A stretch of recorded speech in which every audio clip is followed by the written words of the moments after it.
How's it going, everyone? We've got some notable PlayStation game updates to go over in this video. Dying Light the Beast has gotten an awesome new trailer. The Blood and Guts trailer, direct and to the point. It covers what I think a lot of people want out of Dying Light, and that is blood and guts and brutality, and that's absolutely gonna be there in Dying Light the Beast. We'll talk about that and Lost Soul Aside, a game that I've been following for a very long time. I think you could dig up videos from 8-9 years ago on this channel where I'm talking about Lost Soul Aside. It has officially gone gold. The development on the game is done, and it's been a long time coming. I'm incredibly skeptical on how this game is going to turn out, but we'll talk that at the end of this video. But first of all, Dying Light the Beast. Techland has dropped a Blood and Guts trailer, and it showcases the increased brutality in Dying Light the Beast. A lot of people want that blood and guts, they want the brutality, they want that gruesome aspect of Dying Light to remain intact, and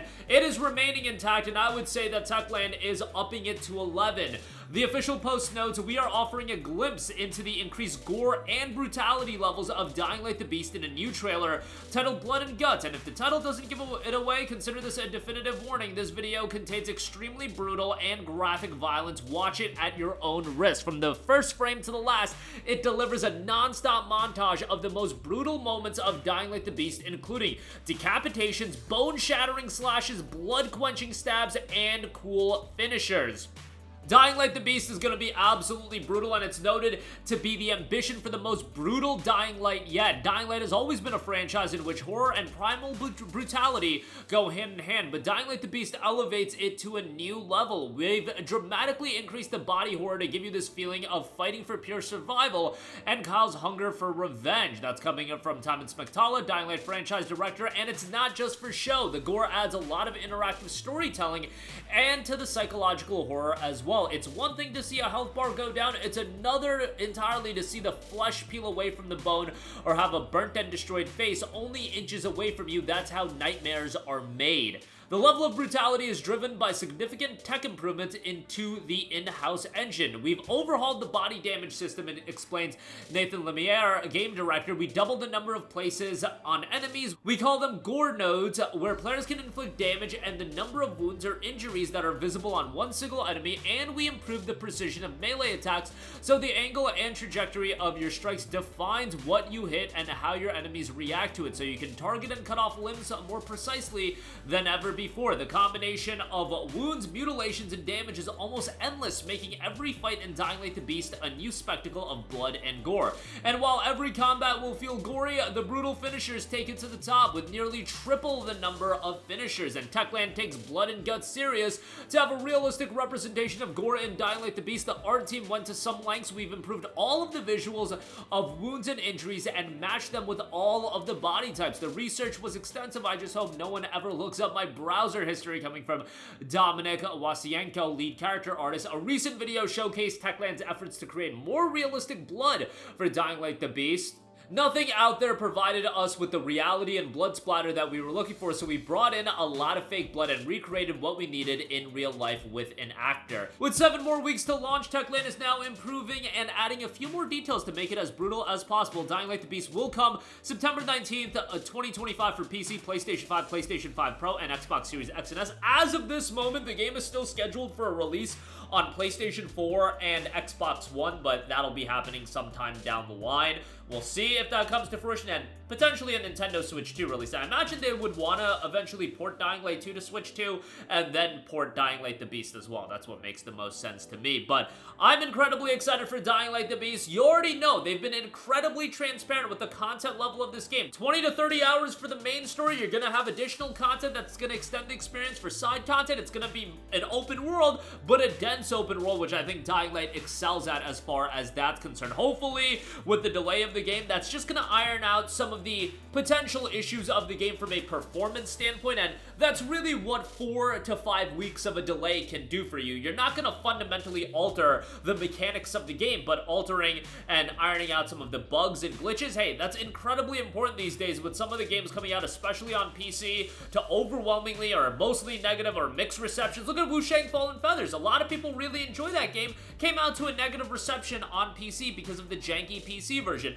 Dying Light 1 ran incredibly incredibly well on PC. Dying Light 2 had some issues. Hopefully Dying Light the Beast is going to be more akin to Dying Light 1, runs well on consoles as well. I would imagine Techland's going to do a good job of optimizing this game, and hopefully that extra bit of time will allow them to do that. But if you're looking forward to the brutality and the blood and guts of Dying Light the Beast, oh, it's there, and it's going to be turned up to 11.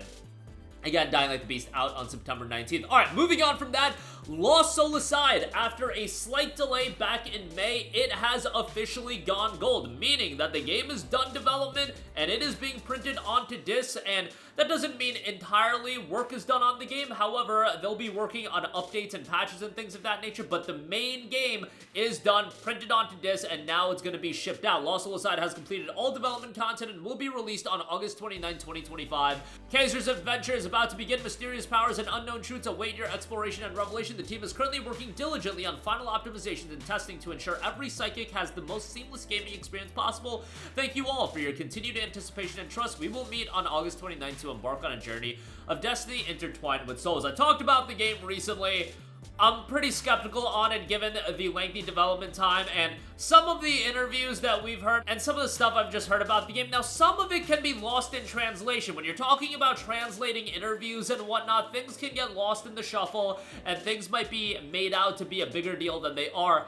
I would not be going into this game expecting something that's a 9 out of 10 type of game. I think you should keep your expectations in check.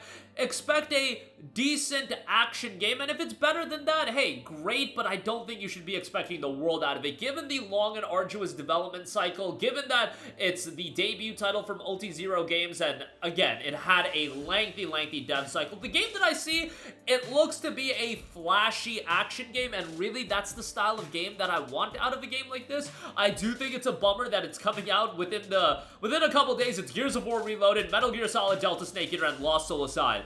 I'm sorry, but out of those 3 games, you're talking about 2 of the biggest franchises in gaming history, and Lost Soul aside. I'm hoping Lost Soul aside does well, but if you're talking about, you know, people's dollar being stretched thin and people having to be selective about what games they pick up, I imagine most people are going to go the Gears of War and Metal Gear Solid Delta Snake Eater route. However, Lost Soul aside, the only new game of those 3 games, Delta Snake Eater, a remake, and Gears of War Reloaded, an upgraded release of Gears of War 1. But given that it's Gears of War for the first time on PlayStation, even if it's an upgraded release of Gears 1, I think that's a megaton of a release, and I think that game is going to sell incredibly well on PlayStation. It's a $40 budget title. LSA is a $60 title. Metal Gear Delta Snake Eater is a $70 game. So how you want to divvy up your finances, that's something for you to decide, and it's not going to slow down in September either. There's a lot of big games coming out. At the very least, Lost Soul aside will come out. Whether or not you want to spend $60 on it, whether or not you want to wait for a deeper discount, I imagine this isn't going to be one of those games like Stellar Blade that has held up in price for eons, and still the sale price is $50. Hopefully, LSA by the fall, maybe we'll see it down to $40, $45, and a lot more people gravitate to it at that price point, but we'll see how it turns out. It could be a sleeper home run, but again, with a game that's had this story of a development cycle, I just don't have incredibly high hopes for it. I'm excited for it. I'm excited to play it. Excited for it to be finally out on the market, but hopefully they can take what they learned from the development of this game and spin it into a future title that'll be doing quite well as well. But that'll do it for me. Again, Dying Light the Beast gets a brand new trailer showcasing its brutality, its blood and guts, and its gore. Looks absolutely insane. That's coming September the 19th. And Lost Soul aside has officially gone gold. That game will be dropping on August the 29th. That's going to do it for me. Let me know all of your thoughts in the comments section down below. As always, sound off there. Thank you for watching, and goodbye. Hey guys, we hope you enjoyed the video, and if you did, make sure to hit the subscribe button, and if you're already subscribed, do us a favor and hit the bell icon. This way you'll be notified whenever we post a new video. That's the best way to keep up with all of our uploads, and we usually try to upload 2 videos a day. And with the bell icon hit, you'll be notified whenever we do upload a video. As always, thanks for watching.